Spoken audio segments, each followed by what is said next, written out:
go, and I was really wrestling with it. It occurred to me that this could be my one big chance, but I also really liked it right here where I was. All of a sudden, Hot John walked out and said, "Hey, Chip, let's go." I was confused. The man I'd been chatting with, who apparently was named Chip, explained that John was his roommate and that the two of them were business partners. Oh, of course these two had come together.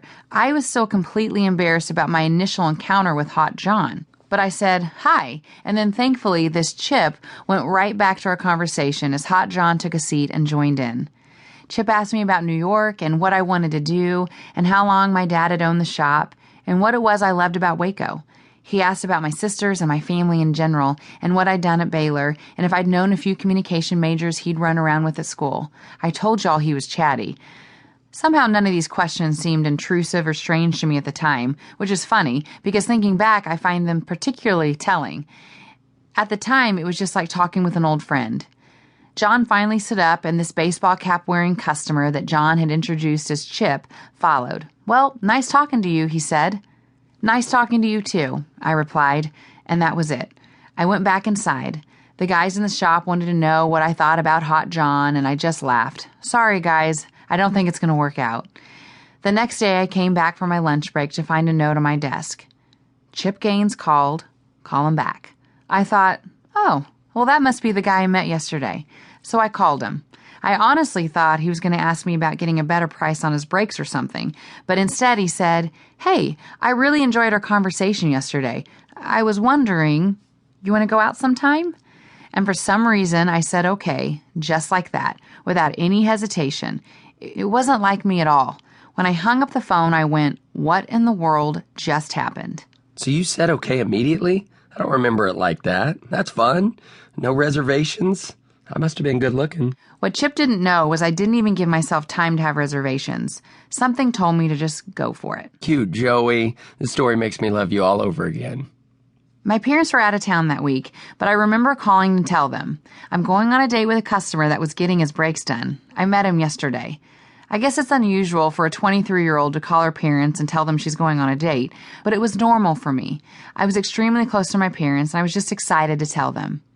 My parents and my little sister, Mary Kay, whom I call Mikey, asked me what this Chip guy looked like. And I said, I honestly can't tell you. He had a baseball cap on, and the way we were sitting, I didn't really get a good look at him. When the night of our big date came, I was giddy and a bit anxious. I got ready at my sister's apartment. She and her roommates, Sarah and Katie, were all there for moral support, and Chip was supposed to pick me up at 6. 6 rolls around, no Chip. Then 6:30, still no Chip. I thought, well, maybe he thought the date was at 7, so I gave him the benefit of the doubt. But when 7 came and went, I was officially done. Finally, at 7:30, a full 90 minutes later, he knocked at the door. "Don't even answer it," I whispered to my friends. "I don't want to go anywhere with this idiot." "But we want to see what he looks like," they said, and so one of them finally opened the door while I hung back out of sight. "Well, hello, ladies," Chip said as he pushed his way into the apartment. I could tell that he charmed every one of them in about 2 seconds flat. I finally decided to step out and at least take a look at him. He was not like I remembered at all. This guy had no hair. I'd imagined he had hair under the baseball cap, but nope, just stubble. And his face was weathered and flushed red like he'd been working outside in the hot sun all day long. He was wearing a reddish toned leather jacket too, and I thought, is this red guy the same guy I was talking to at the shop? It turned out that Chip had shaved his head to support a friend of his who was battling cancer. Yeah, a bunch of us had gotten together. We all shaved our heads for this good friend of mine. It was growing back, but it was not quite past the buzz cut at this point. I still don't remember what he'd said that convinced me to walk out the door with him.